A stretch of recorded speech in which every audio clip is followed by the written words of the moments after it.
Bilawal house کی جانب دیکھنے والے باپ کے الیکٹیبلز کی اچانک نون لیگ میں واپسی، جدھر کی ہوا ہے یہ وہیں جا رہے ہیں۔ پاکستان کے صوبہ بلوچستان میں سیاسی ہواؤں کا رخ ایک بار پھر سے بدل رہا ہے، جس کا اندازہ حال ہی میں بلوچستان عوامی پارٹی نامی جماعت کے سرکردہ رہنماؤں کی جانب سے پاکستان مسلم لیگ نواز میں شمولیت سے ہوتا ہے۔ معلومات کے مطابق بلوچستان عوامی پارٹی کے سرکردہ رہنماؤں کی جانب سے نون لیگ میں شمولیت کا باقاعدہ اعلان سابق وزیر اعظم نواز شریف کے دورہ کوئٹہ کے دوران کیا جائے گا۔ تجزیہ کاروں کے مطابق اس پیش رفت کی ایک اہم وجہ یہ ہے کہ بظاہر عمومی رائے یہی ہے کہ اسٹیبلشمنٹ کی ہواؤں کا رخ بھی نون لیگ کے حق میں ہو چکا ہے۔ پاکستان کے دیگر صوبوں کی طرح بلوچستان میں سیاسی وفاداریوں کی تبدیلی کوئی نیا معاملہ نہیں، جہاں مرکزی سیاسی جماعتیں بھی انتخابات میں کامیابی کے لیے مقامی الیکٹیبلز پر ہی انحصار کرتی ہیں۔ تاہم بلوچستان عوامی پارٹی باپ ایک ایسی جماعت تھی جس نے 2018 کے الیکشن سے قبل اچانک نمودار ہو کر صوبے میں نون لیگ کی حکومت کا تختہ الٹ دیا اور الیکشن کے بعد تحریک انصاف کی اتحادی بن گئی اور حکومت قائم کی۔ تجزیہ کاروں کے مطابق بدلتی سیاسی صورتحال کے پیش نظر بظاہر نون لیگ بھی اب اس تلخ ماضی کو بھلانے کے لیے تیار نظر آتی ہے۔ بلوچستان میں پارٹی سے بغاوت کرنے والے الیکٹیبلز کو دوبارہ پارٹی میں شامل کرنے کے اقدام کا نہ صرف سابق اسپیکر قومی اسمبلی سردار ایاز صادق نے دفاع کیا ہے، بلکہ انہوں نے اس امید کا اظہار بھی کیا ہے کہ ان کی شمولیت سے آئندہ عام انتخابات کے بعد بلوچستان میں نواز لیگ کی حکومت بنے گی۔ ایسے میں بلوچستان کے سیاسی میدان میں گزشتہ 5 سال سے اہم کردار ادا کرنے والی جماعت کے مستقبل سے جڑا ایک اور سوال بھی پیدا ہوتا ہے کہ آیا ملک کی مجموعی سیاسی صورتحال میں اب بلوچستان عوامی پارٹی کا وجود برقرار رہے گا یا نہیں؟ دوسرا اہم سوال یہ ہے کہ بلوچستان عوامی پارٹی جس کے قیام پر خود نون لیگ کی جانب سے اسٹیبلشمنٹ کے ملوث ہونے کے الزامات عائد کیے گئے تھے کی اکثریت نواز لیگ کی جانب رخ کیوں کر رہی ہے؟ ان سوالات کے جواب جاننے کے لیے بلوچستان کی سیاست پر نظر رکھنے والے تجزیہ کاروں سے بات چیت کی، لیکن اس سے پہلے اس جماعت کا ذکر کرتے ہیں جو قیام کے ساتھ ہی اراکین اسمبلی کے لحاظ سے بلوچستان اسمبلی کی اکثریتی پارٹی بن گئی۔ 2018 میں بلوچستان عوامی پارٹی کے نام سے نیا تجربہ۔ سن 2013 کے عام انتخابات کے بعد بلوچستان میں نواز لیگ اور قوم پرست جماعتوں کی مخلوط حکومت بن گئی تھی۔ قوم پرست جماعتوں کے ساتھ طے پانے والے معاہدے کے مطابق پہلے 2.5 سال نیشنل پارٹی کے سربراہ ڈاکٹر عبد المالک بلوچ وزیر اعلیٰ بنے، جبکہ دوسری مدت کے لیے نواز لیگ سے تعلق رکھنے والے نواب ثناء اللہ ظاہری وزیر اعلیٰ بنے۔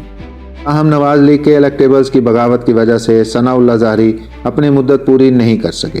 نواب ثناء اللہ ظاہری اور راحیلہ درانی کے سوا پارٹی کے تمام اراکین اسمبلی بلوچستان عوامی پارٹی کا حصہ بن گئے۔ تجزیہ کاروں کے مطابق بلوچستان میں یہ ایک نیا سیاسی تجربہ تھا۔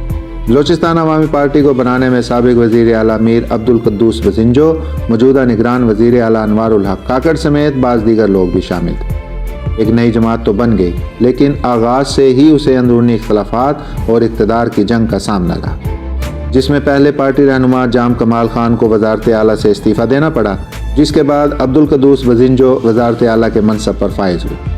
بلوچستان عوامی پارٹی کے قیام کا یہ جواز پیش کیا گیا تھا کہ قومی دھارے کی جماعتیں بلوچستان کو اہمیت نہیں دیتی اور صوبے کے فیصلے اسلام آباد میں ہوتے ہیں، جبکہ اس پارٹی کے قیام کے بعد بلوچستان کے فیصلے بلوچستان میں ہی ہوں گے۔ بلوچستان عوامی پارٹی کا تجربہ بظاہر ناکام رہا، کیونکہ اس سے تعلق رکھنے والے واپس ان جماعتوں کا رخ کر رہے ہیں جن کے بارے میں وہ کہتے رہے تھے کہ وہ بلوچستان کو اہمیت نہیں دیتے۔ باپ میں اب بھی الیکٹیبلز موجود ہیں اور اس جماعت کو ایک پریشر گروپ کے طور پر برقرار رکھا جائے گا۔ باپ کو برقرار رکھا جائے گا۔ سابق وزیر اعلیٰ جام کمال کے استعفے کے بعد میر عبد القدوس بزنجو وزیر اعلیٰ بنے تو کوئٹہ میں ایک سینئر سرکاری اہلکار سے چند صحافیوں کی ایک غیر رسمی نشست ہوئی۔ اس وقت پارٹی کے اندرونی اختلافات کی وجہ سے یہ سوال شدت سے اٹھ رہا تھا کہ اس جماعت کا مستقبل کیا ہوگا۔ ایسے میں یہ اطلاعات بھی سامنے آئیں کہ B A P Peoples Party میں ضم ہو سکتی ہے۔ ان اطلاعات کو اس وقت دوام ملا جب سابق وزیر اعلیٰ میر عبد القدوس بزنجو نے ایک بیان دیا کہ انہوں نے سابق صدر آصف علی زرداری سے پیپلز پارٹی میں شامل ہونے کا وعدہ کیا ہے۔ تاہم اس غیر رسمی نشست کے دوران جب ایک صحافی نے سرکاری افسر سے بلوچستان عوامی پارٹی کے مستقبل کے بارے میں پوچھا تو انہوں نے جواب دیا کہ بی اے پی ختم نہیں ہوگی بلکہ اسے برقرار رکھا جائے گا۔ اس کے بعد رواں سال 28 مئی اور بعد میں 5 جولائی کو پارٹی کے سابق صدر کی حیثیت سے دوس بزنجو نے بھی کہا کہ انہوں نے سابق صدر آصف علی زرداری سے پیپلز پارٹی میں شمولیت کا وعدہ ضرور کیا تھا، لیکن بعد میں چند دوستوں نے مشورہ دیا کہ میں BAP میں رہ کر بلوچستان کے عوام کی خدمت کر سکتا ہوں۔ جن لوگوں نے اس پارٹی کو بنایا وہ ان الیکٹیبلز کو ضائع نہیں کرنا چاہتے۔ بلوچستان عوامی پارٹی کے الیکٹیبلز اور نواز لیگ۔ نواز شریف کے دورہ کوئٹہ سے قبل پارٹی رہنما اور سابق اسپیکر قومی اسمبلی سردار ایاز صادق نے کوئٹہ میں جن الیکٹیبل سے ملاقات کی ہے ان میں بلوچستان عوامی پارٹی کے ترجمان اور سابق وزیر سردار عبدالرحمان کھیتران بھی شامل۔ عبدالرحمان کھیتران نے اس بات کی تصدیق کی اور کہا کہ بہت سارے ساتھیوں نے ایاز صادق سے ملاقات کی اور یہ سب ایک ٹیم کی صورت میں ہوا۔ ان کا کہنا ہے کہ ہم بنیادی طور پر مسلم لیگی ہیں اور ہم چاہتے ہیں کہ بلوچستان اور ہمارے علاقے ترقی کریں۔ محمد نواز شریف نے ماضی میں بلوچستان کو جو ترقی دی اس کی نظیر نہیں ملتی۔ بعد میں سردار ایاز صادق نے بلوچستان میں پارٹی کے صدر کی جانب سے دیے جانے والے عشائیے سے خطاب کرتے ہوئے کہا کہ جس طرح دوستوں نے حوصلہ دیا اور ہاتھ تھاما، میں وثوق کے ساتھ کہہ سکتا ہوں کہ بلوچستان میں بھی نواز لیگ کی حکومت بنے گی۔ مجھے بہت یقین ہے اس چیز پر۔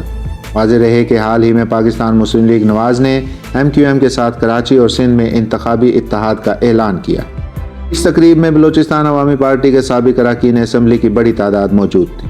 ایسے میں جب ایک صحافی نے ایاز صادق سے پوچھا کہ کیا یہ لوگ دوبارہ نواز لیگ کو نقصان نہیں پہنچائیں گے، ان کا جواب تھا کہ آپ جانتے ہیں بلوچستان میں ڈائنامکس بڑی مختلف ہیں۔ وقت کے ساتھ حالات بھی تبدیل ہوتے ہیں۔ جو آ رہے ہیں ان میں سے کچھ پہلے ہمارے ساتھ تھے اور کچھ نئے دوست شامل ہو رہے ہیں۔ پارٹیوں میں بہت گنجائش ہوتی ہے۔ اس گنجائش کو مد نظر رکھتے ہوئے ہم بہتری لانا چاہتے ہیں، اور یہ بہتری تبھی آ سکتی ہے جب مرکز کے ساتھ یہاں بھی نواز لیگ کی حکومت ہو۔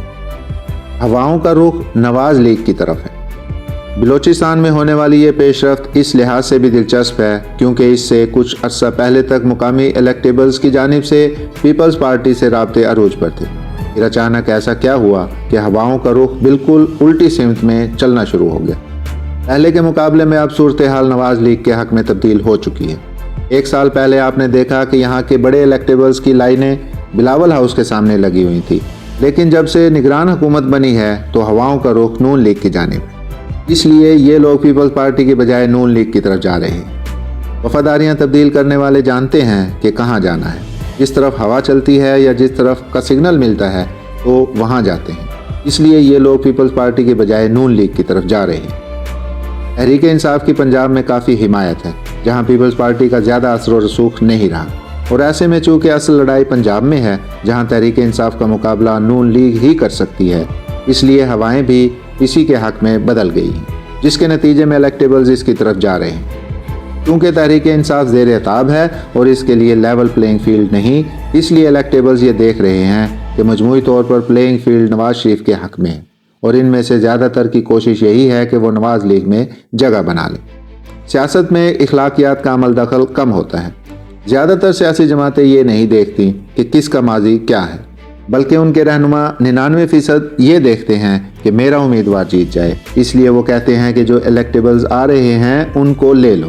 ہم نے نواز لیگ کے ایک رہنما سے پوچھا کہ ان لوگوں کو لینے سے کیا نواز لیگ اکثریت حاصل کرنے کی صورت میں اچھا طرز حکمرانی قائم کر سکے گی؟ تو اس رہنما نے کہا کہ جانے پہچانے چہرے اور الیکٹیبلز یہی ہیں۔ تجزیہ کاروں کا کہنا تھا کہ اس پیش رفت کے بعد بلوچستان میں نواز لیگ کی پوزیشن یقیناً مضبوط ہوگی۔